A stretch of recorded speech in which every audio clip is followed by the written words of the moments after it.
Chapter 1, Section 13, Discovery of Microbial Diversity.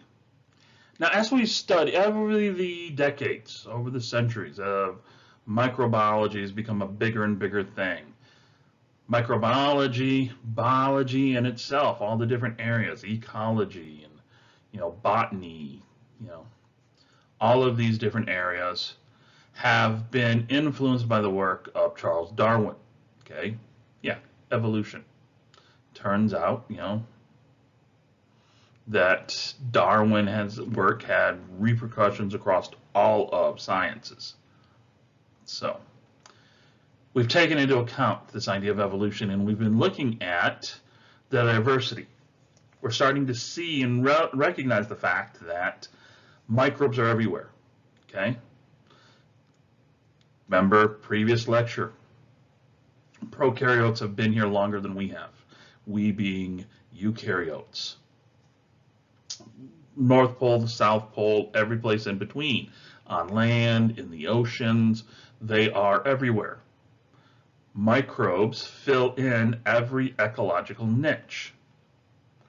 All it takes is one cell to survive someplace new, and if it can survive, well, given time, that one bacteria becomes 2, then 4, and the next thing you got millions, and everything's off to the races. Fast forward decades, fast forward whatever, how much time, and that's now a new species that's got its own ecological niche that no one else is in yet.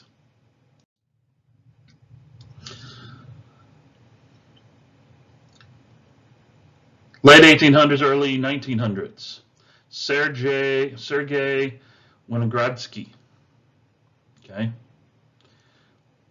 was able to go through and find and prove that microbes, bacteria, certain bacteria, are able to go through nitrogen and sulfur cycles that, depending upon where they're at,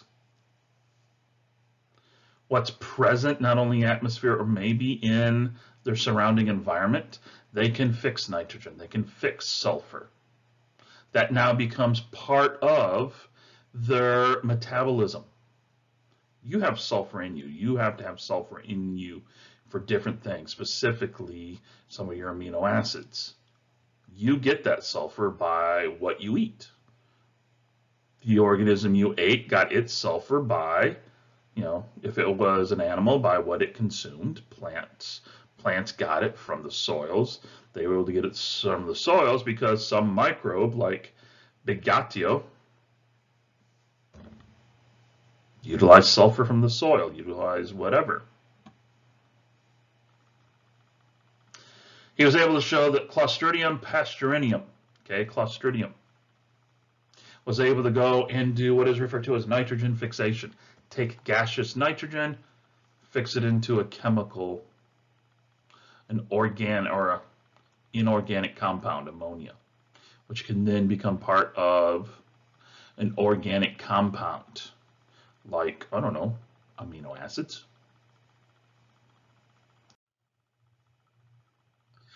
He studied different sulfur bacteria, characterized their shapes, what structures they took on, what they were able to do, where they were able to grow, what they were able to utilize, not utilize. Contemporary of his, Martinus Bergenic, developed certain enrichment culture techniques. This enrichment culture, remember I talked about it the last lecture, in the last section.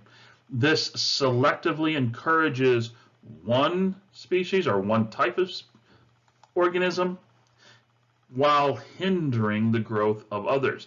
It doesn't completely say only one can, but others can't. You, yes, everybody else, no. But it's, yeah, I'll be really nice to you, allow you to grow, but everybody else, I'm going to slow you down. I'm going to make it hard. Using these methods, he was able to isolate nitrogen fixing like Azotobacter. He was the first to come up to isolate and to start the discussion of what is called tobacco mosaic virus. He's the guy we go and we point to. to show that viruses existed. Look at this. This is well before we had any type of microscope that could even look at, any type of electron microscope that can even see a virus. He's sitting there going, hey, look, we've filtered out, we have used filters that are so small no bacteria can get through, but when we filter everything out of this solution, and we take say, all right, start from the beginning. If I remember correctly, he took leaves off of tobacco plants that were showing this spotted pattern, what they called tobacco mosaic, ground it up, sent it through that ground up slurry, sent it through different filters that had smaller and smaller pore sizes.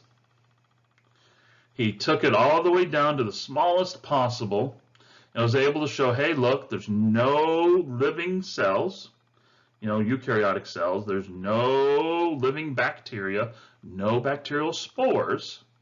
But when we still take this resulting liquid and then inject it into other non-sick, non-showing this mosaic pattern tobacco plants, they suddenly start showing this pattern, this necrotic pattern.